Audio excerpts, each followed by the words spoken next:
Hello et bienvenue sur mon podcast Ton véritable toi. Je suis Mélanie et avec ce podcast, je te parle de connaissance de soi à travers notamment le design humain. C'est un outil qui fusionne entre autres astrologie, principe chakra et Yi-King. C'est un mélange unique qui va permettre en fait à travers la lecture de ton thème de naissance de porter un regard très fin et profond sur ta véritable essence. Et donc de t'accompagner à retrouver ton véritable rythme et ta propre façon d'être au monde. Chaque mois, je te propose donc un épisode pour t'aider à mieux comprendre et incarner tes atouts et à mieux vivre avec tes difficultés. C'est parti! Aujourd'hui, avec cet épisode, je voulais te parler de ce que je préfère dans le design humain. Alors, c'est un domaine très vaste et qui permet d'aller voir beaucoup de choses en soi et aussi chez les autres. Mais je trouve que ce qui fait toute sa beauté, c'est qu'il permet de se libérer des idées reçues sur qui on devrait être, comment on devrait fonctionner, de sortir des comparaisons du coup avec les autres.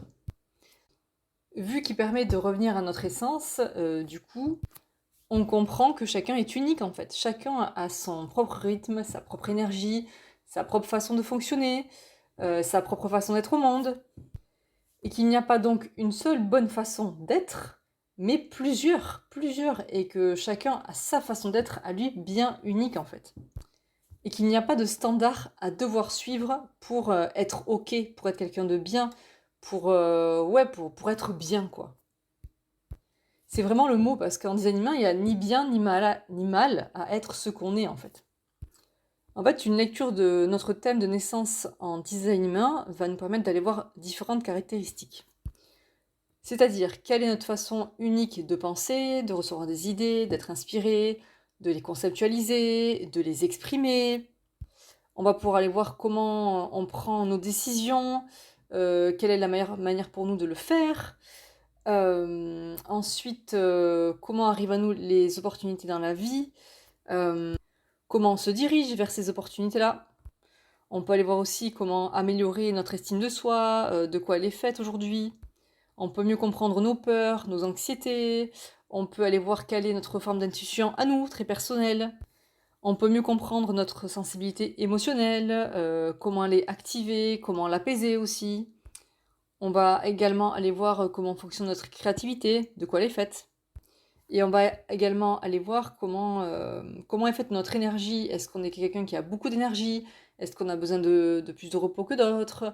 Est-ce qu'on a besoin de plus de temps que d'autres pour réfléchir, pour prendre des décisions, pour construire des projets, pour avancer dans la vie en fait? Est-ce qu'on a besoin de plus de temps que les autres? Ou au contraire, est-ce qu'on va très vite? On va voir aussi quelle énergie on dégage, comment on attire les autres à soi, de quelle façon, comment on se protège aussi naturellement.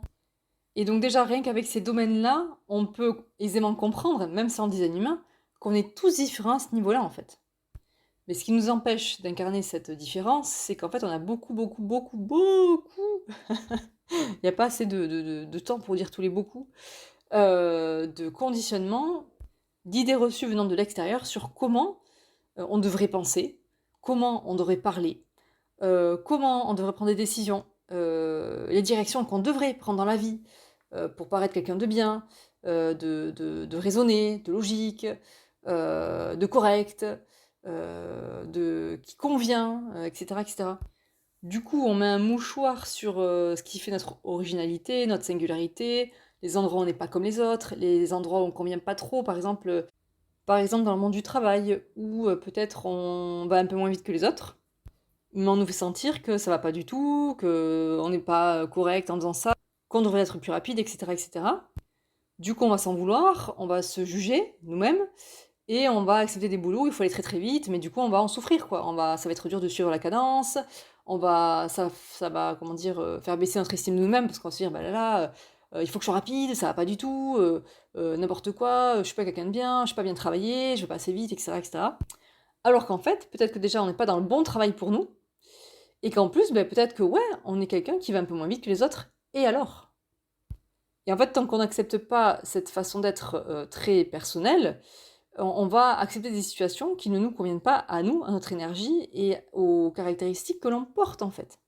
Et donc ouais, les attentes sociétales et les attentes de notre éducation les conditionnements qui en ont découlé ou les conditionnements qui ont découlé de notre expérience de vie en général, hein, parce que même si beaucoup de choses viennent de l'enfance, comme on dit, tout le reste de notre vie va nous conditionner, va nous apporter des endroits où on n'aurait pas dû dire ça, on n'aurait pas dû être ça, on aurait dû être comme ça, on n'aurait pas dû faire ça.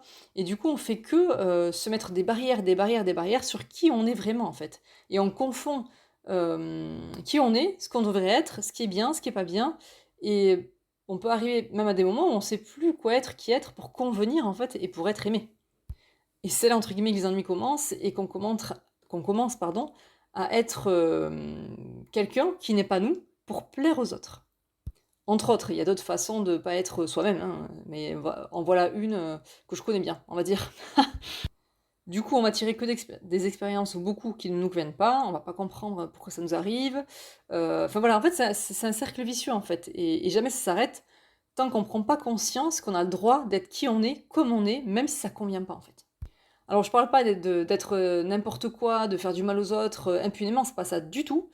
C'est finalement d'être soi, avec son vrai rythme, même si ça convient pas aux autres, dans le sens où on est ce qu'on est dans le respect de l'autre, c'est-à-dire qu'on n'a aucune intention de nuire ou de faire du mal, ouais, ou de pas considérer l'autre, ou de pas respecter son travail, etc., etc. C'est pas ça du tout. Non, je pense que ce que chacun veut en réalité, c'est d'aller à son vrai rythme à lui, de pouvoir vivre à travers ses valeurs à lui, propres, de faire ce qu'il aime, d'être ce qu'il est, sans être jugé. Je pense qu'on veut tous ça. Alors évidemment, on a tous des contraintes dans la vie, des obligations, c'est certain. Mais logiquement, c'est quoi? Ça devrait en tout cas être 30% de la vie. Et je pense qu'avec le rythme effréné qu'on a en Occident, les obligations prennent, je sais pas moi, allez, grosso modo, 70% de notre quotidien. Mais c'est nous, en fait, qui nous les mettons si nous regardons bien. Parce qu'on veut convenir, parce qu'on va envoyer une bonne image de nous, parce qu'on va être accepté, parce qu'on va être aimé. Jusque-là, en fait, c'est normal, c'est humain de vouloir être accepté, aimé par les autres. Sauf qu'on se tord beaucoup trop, en fait. Et c'est là que, justement, comme je disais, que le design humain intervient, parce que, après, il y a d'autres systèmes de connaissance de soi, mais pour moi, pour en avoir exploré beaucoup, vraiment beaucoup, parce que c'est un domaine qui me passionne, et je pense que je l'ai déjà dit dans mes précédents épisodes. Du coup, pour moi, c'est le système le plus riche que j'ai rencontré, exploré, étudié, et surtout celui auquel je me forme aujourd'hui, et donc je le connais assez en profondeur, même si évidemment j'ai pas fini ma formation parce que c'est très très très très vaste le design humain, mais avec ce que je connais déjà, qui est déjà énorme, ça, la meuf qui s'envoie des fleurs, c'est pas ça du tout, mais c'est tellement énorme en fait, dans le sens où c'est waouh, c'est extraordinaire en fait de pouvoir comprendre tout ça sur soi et sur les autres et sur ses interactions avec les autres, etc. Que ouais, grâce à ce système, on peut vraiment revenir à notre essence et comprendre, voir avec, comme je disais, tous les domaines que j'ai exposés tout à l'heure, ben, de quoi on est constitué en fait, de quel bois on est fait en fait, c'est ça. Et encore là, j'ai effleuré que la surface. Parce que on peut aussi aller voir ce qui nous motive le plus dans la vie. Euh, euh, Qu'est-ce qu'on est venu exprimer le plus, partager le plus de notre personnalité dans cette vie. En fait, ce qui fait ce qu'on est le plus naturellement possible, en fait, principalement, notre fil rouge, en fait, d'expression, en fait. On peut aller voir nos bagages karmiques, on peut aller voir nos zones d'impulsivité, on peut aller voir nos challenges de vie aussi, parce que bien sûr qu'on en a. Enfin, énormément de choses, quoi. Alors pour celui qui reçoit une lecture de design humain, de son design humain, ça peut paraître comme ça très très vaste, mais en fait le boulot de celui qui est en face et qui fait une séance de design humain, en l'occurrence par exemple ça pourrait être moi, c'est à lui de synthétiser toute cette information pour que la personne en face le reçoive de façon claire et directe. Parce qu'en fait le design humain, en tout cas quand on l'apprend, ça paraît très complexe au premier abord, parce que déjà au niveau du langage et de, on va dire de l'imagerie, c'est inédit. À part par rapport au système des chakras, on reconnaît vite, mais ça peut paraître ouais, très, très très complexe, mais en fait quand on l'apprend, ouais, c'est finalement très direct et très simple, et je trouve, d'ailleurs j'en ai déjà parlé, que c'est même pour moi plus simple que l'astrologie seule, qui va demander beaucoup beaucoup de gymnastique intellectuelle, enfin pour moi en tout cas de gymnastique, enfin quand je dis intellectuelle c'est pas intelligente, mais euh, de l'esprit en fait mental, beaucoup de gymnastique mentale. Là où en design humain, tel aspect veut dire ça, tel aspect veut dire ça, et stop, quoi. Il n'y a pas de croisement de je sais pas quoi, de machin. Pas du tout. Donc, quelque part, quand on, en tant que praticien du design humain, quand on connaît bien les infos, on peut les retranscrire de façon très très simple, très facile et très intelligible, sans même parler du jargon. Moi, je sais que euh, les premières lectures que je fais de design humain, donc les énergies globales, principales, les plus importantes finalement, je les fais sans jargon parce que sinon ça perd.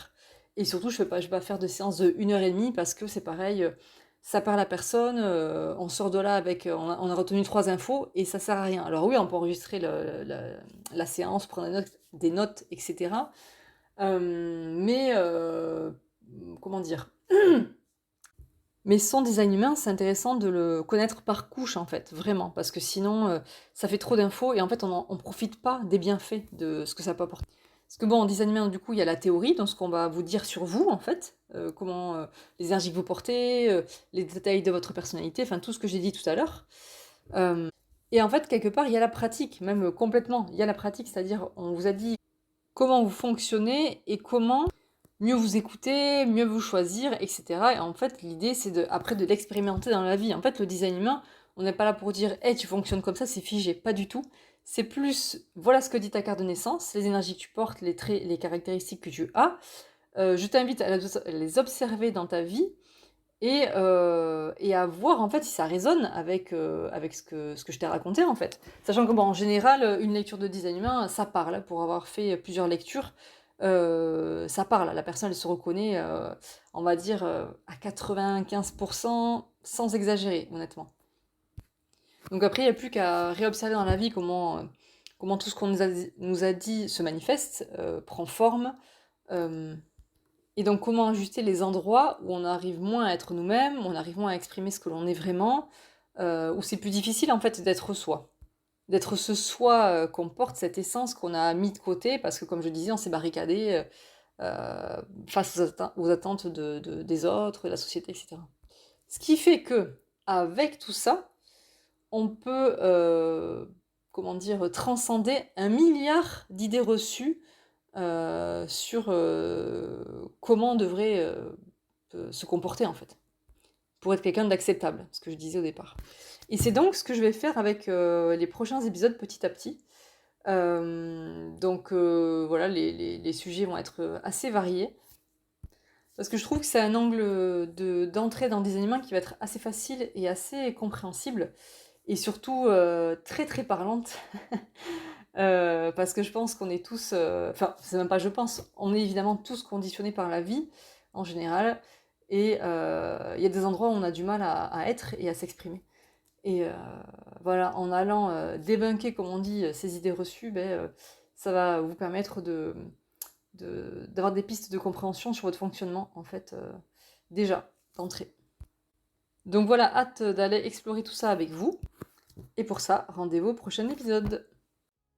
Merci pour ton écoute. Si cet épisode t'a parlé, pense à noter le podcast. Tu peux également y réagir sur mon Instagram et continuer à me suivre là-bas à ton véritable toi. Tu souhaites une analyse de ton thème? Envoie-moi un message privé ou contacte-moi par email. Tu trouveras toutes les infos dans la description.